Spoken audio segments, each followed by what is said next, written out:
Hello नमस्ते सबैलाई।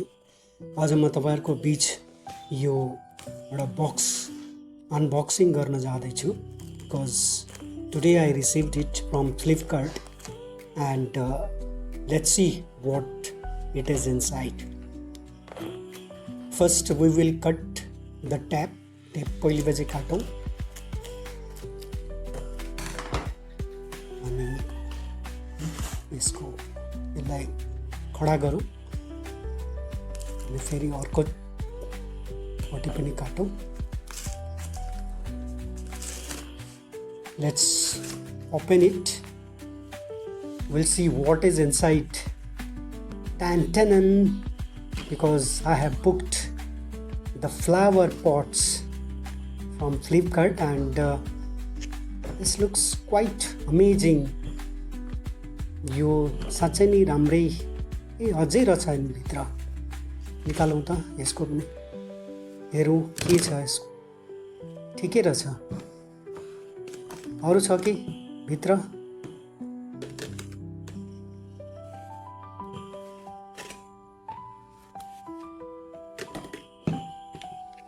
छैन, यति नै हो। ए रहेछ, अझै रहेछ।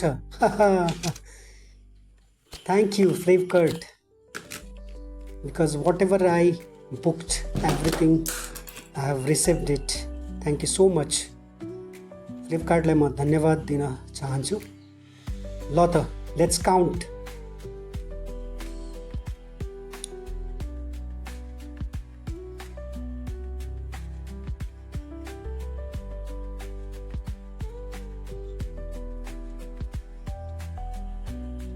Wow, 20. Total 20 pots we received.